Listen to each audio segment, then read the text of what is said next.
come across a situation where you have a bed sore or any other sore, but a bed sore is the most likely type of sore that this will happen with, where it's just a very large sore that is oozing, and it's large enough that sometimes as large as an orange or even a grapefruit, and you really can't stop the flow and the oozing of fluids and blood from it, and you want to be able to do a tahara.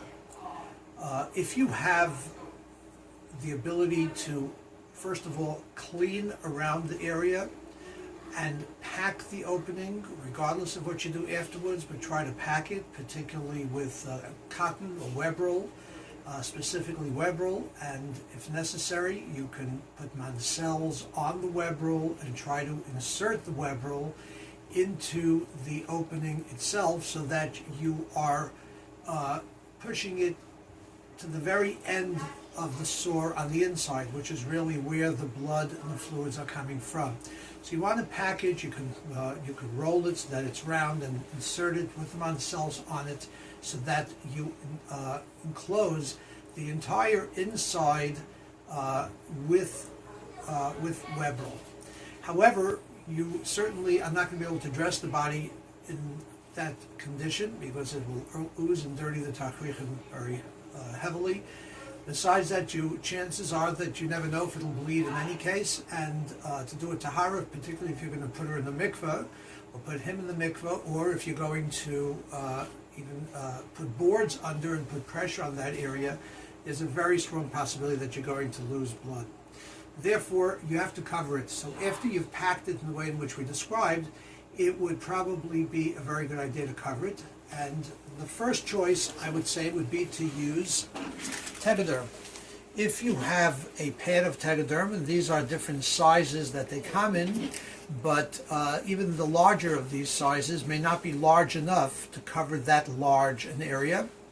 Therefore, if you can't use Tegaderm, the best thing to use would be to create a bandage or a cover of your own that is completely watertight.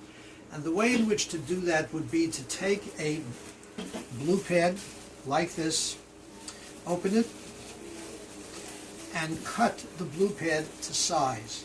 So you would use one side of what you're going to use is a side that already has a natural enclosure. It's folded over here and it's not going to leak through that.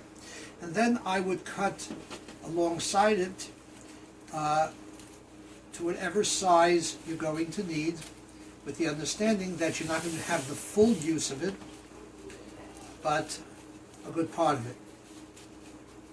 And what you want to do is you want to fold over the edges so that you will have, you will make it so that if there is any fluids in here, it will be contained within the plastic and will not leak through. And once you do that, you can then take a small piece of tape in each corner so that it's not going to fold back. Make a fold on this side as well. Do the same thing on these corners, this side as well, so that you now have an area this large that can go over the actual bed sore itself. Here is a finished type of bandage of this kind. I would dry and clean the area around the bed sore so that when you place this on top, the bed sore itself will be on the inside of this, but these the bandage itself, the edges of the bandage will be on normal skin that is dry. And I would then take pieces of tape, the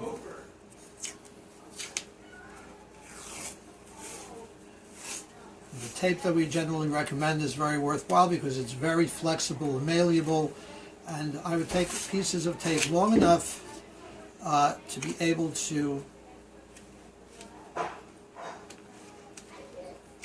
tape around all the edges of the pad, so that once it's up against the skin, you would have tape along each side enclosing it completely up against the body, and that should be able to contain whatever may come out and keep it from oozing and dirtying the tachrichim. You could leave it there. You could put this on before the tahara, leave it throughout the tahara, just dry the back of it, and dress right over it, and that should solve the problem.